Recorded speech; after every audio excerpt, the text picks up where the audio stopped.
kalpanaDubey.com। Tulsidas Ram भक्त थे और राम का नाम का महत्व उन्होंने जगह जगह बताया है। उन्होंने कहा है कि राम से भी बड़ा राम का नाम है और राम के नाम की चर्चा की है। कैसा सुंदर ये नाम है, कितना सुंदर है। बहुत सुंदर बात की यहाँ पर तुलसीदास जी ने। तुलसी रा के कहत ही निकसत पाप पहाड़, पुण्य आवन पावत नहीं देत मकार की बाड़। राम शब्द की व्याख्या करते हुए तुलसीदास जी कहते हैं कि तुलसी रा के कहत ही, जब हम रा वर्ण का उच्चारण करते हैं तो हमारा मुंह खुल जाता है। तो रा के कहत ही निकसत पाप पहाड़, जो हमारे अंदर जो पाप हैं वो मुंह खोलते ही, जब बड़ा सा मुंह खोलते हैं, रा उच्चारण करते हैं तो जो पाप हैं वो बाहर निकल जाते हैं और माँ के बोलने पर ओठ जो हैं बंद हो जाते हैं। यानी कि जो पाप निकल गए वो पुण्य आवन पावत नहीं, वो दोबारा हमारे शरीर में नहीं आ पाते। माँ उस बोलने से, हमारा मकार बोलने से माँ ओठ बंद हो जाते हैं। यानी राम के बोलने से पाप बाहर निकल जाते हैं। कितनी सुंदर व्याख्या की उन्होंने यहाँ पर। और आगे कहते हैं कि एक छत्र एक मुकुट मण सब वर्णन पर दो, तुलसी रघुवर नाम के वर्ण विराजत दो। कि एक छत्र एक मुकुट मण, हम रा जो वर्ण के ऊपर चढ़ता है वो छत्र की तरह होता है। हर एक वर्ण पर अगर आधा रा चढ़ाया जाता है तो वो छत्र की तरह होता है। तो एक छत्र एक मुकुट मण, रा और माँ वर्ण की विशेषता बताते हुए तुलसीदास जी ने कहा है कि र जो है वो छत्र की तरह वर्ण के ऊपर चढ़ता है, यानी छत्र छाया करता हुआ प्रतीत होता है। और माँ जो एक मात्रा के रूप में, अंक की मात्रा के रूप में जिसका प्रयोग भी किया जाता है, वो कैसा है, मुकुट मणि, ऐसा लगता है जैसे मुकुट में मणि लगा दी हो, उसे खूबसूरती प्रदान करता है। तो एक छत्र एक मुकुट, छत्र कौन है, र, और माँ क्या है, मुकुट मणि। सब वर्णन पर दो, जो सभी वर्णों पर जिसका प्रयोग किया जाता है। तुलसी रघुवर नाम के वर्ण विराज दो, रघुवर का नाम है राम, जो इतने सुंदर वर्णों से मिलकर बना है। और कैसे है ये वर्ण कि आखर मधुर मनोहर दोहु, वर्ण विलोचन जन प्रिय जो। आखर मधुर मनोहर दो, राम ऐसे अक्षर हैं जो बड़े ही मधुर हैं, मनोहर हैं। और कैसे हैं कि वर्ण विलोचन जन प्रिय जो सारी जनता के प्रिय हैं। कि सुमिरत सुलभ सुखद सब काहू, लोक लाह पर लोक निभाऊ। ये ऐसे अक्षर हैं कि सुमिरत सुलभ, बहुत ही सरल, राम जरा सा छोटा सा शब्द है कि सुमिरत सुलभ सुखद सब काहू, सबके लिए सुलभ है, बड़े आराम से लिया था, कोई कठिन शब्द नहीं है और बड़ा ही सुलभ है। उठते बैठते सोते जागते कभी भी इसका स्मरण किया जा सकता है। और इसके स्मरण मात्र से क्या होता है कि लोक लाह पर लोक निभाहु, इस लोक में भी हमारी इज्जत रखता है, इस लोक में भी हमें शांति सुकून प्रदान करता है और परलोक में तो ये हमारी सहायता करता ही है। क्योंकि कहा गया है कि कर्म प्रधान विश्व रचि राखा, जो जस करिय सो तस फल चाखा। कि जैसा कर्म करता है वैसे ही उसको फल मिलता है। और यदि हम राम राम का उच्चारण करते हुए परलोक को जाएंगे तो निश्चय ही हमारा जन्म कैसा होगा, अच्छा ही होगा। परलोक निबाहु, परलोक में भी हमारा निबाह करता है। तो सुमिरत सुलभ सुखद सबका हो, सबके लिए बड़ा सुलभ है, सुखद है, सरल है। और लोक लाह परलोक निबाहु, कि इस लोक में तो हमारी सहायता करता है, परलोक में भी करता है।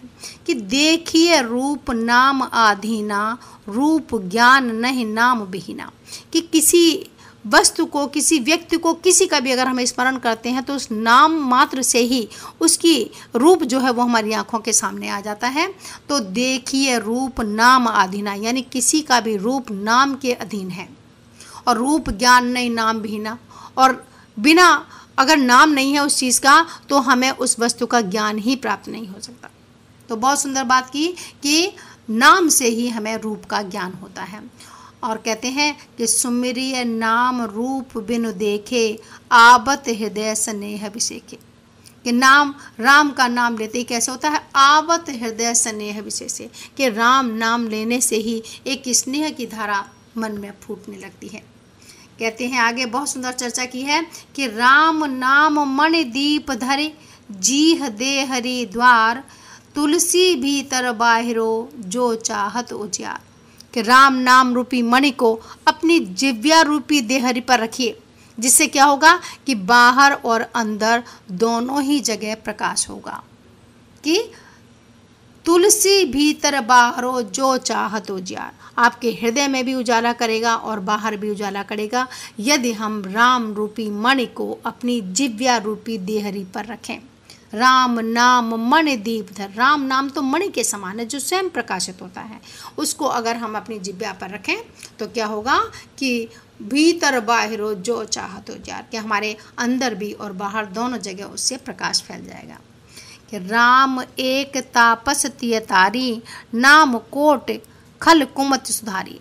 कि राम ने तो एक ही तापस तियतारी, यहाँ पर अहिल्या का जिक्र किया जा रहा है कि एक ही अहिल्या का उद्धार किया है, नाम कोट खल कुमत सुधारी। और नाम ने यानी भगवान के नाम ने तो बहुत सारे दुष्टों को सुधार दिया है, बहुतों का कल्याण कर दिया है। जबकि कहा गया है कि राम के चरणों के स्पर्श मात्र से ही अहिल्या का उद्धार हो जाता है, तो राम के चरणों का स्पर्श मिला, लेकिन नाम ने तो बहुत लोगों का उद्धार किया है। भंजेउ राम आप भव चापू, भव भय भंजन नाम प्रतापू।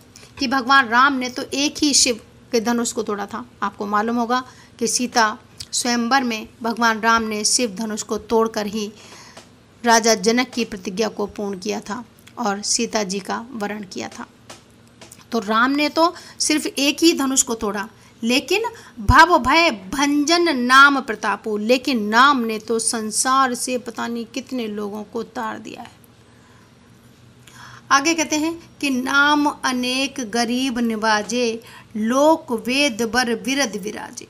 कि नाम ने तो बहुत से गरीबों का उद्धार किया है, अमीर भी गरीब भी, यहाँ तक कि बड़े खल कपट कपटी खली लोगों को भी उन्होंने इस संसार से पार किया है। अजामिल के पुत्र का नाम नारायण था। नारायण नारायण अंतिम समय में बोल रहा है तो समझा यमदूतों ने कि ये तो भगवान का बहुत बड़ा भक्त है। कसाई था और उस नाम ने ही उनका उद्धार कर दिया। तो नाम ने बहुत सारे लोगों को इस संसार से पार किया है, बहुतों को भव सागर से पार किया है। आगे कहते हैं तुलसीदास जी कि ब्रह्म राम ते नाम बड़, वरदायक वरदान, रामचरित शत कोट मह, लिए महेश जिय जान। ब्रह्म नाम ते राम नाम बड़, ब्रह्म से भी बड़ा नाम है। कितनी बड़ी महिमा नाम की बताई है यहाँ पर कि ब्रह्म से भी बड़ा है, क्योंकि नाम के जपने से, नाम मात्र से ही भव सागर पार कर जाते हैं लोग। रामचरित शतकोट मह, लिए महेश जिय जान। ब्रह्म से भी बड़ा नाम है राम का, क्योंकि राम तो एक युग में हुए। नाम हमेशा सभी युगों में व्यक्ति का साथ देता है और उस नाम के सहारे ही लोग भवसागर को पार कर जाते हैं। कहा है आगे कि सुमिरत पवन सुत पावन नामू, अपने वेश कर राखे रामू। सुमिरत पवन सुत पावन नामू, पवन सुत हनुमान जी भगवान का नाम लेते हैं और अपने वश कर राखे रामू, और नाम लेकर ही उन्होंने भगवान को भी अपने वश में कर लिया। इतना बड़ा महत्व है नाम का। किस नाम का? भगवान के नाम का, राम के नाम का, रघुवर के नाम का। जो इस नाम को लेता है वो भवसागर पार कर जाता है। और बहुत सुंदर कहा कि सुलभ सुखद सुंदर सब गाओ। सबके लिए सुंदर है, सुलभ है, आसान है, और जो इस नाम को लेता है वो भवसागर को पार कर जाता है। kalpanadube.com इंटरनेट पे हिंदी साहित्य और व्याकरण सीखने का आसान उपाय।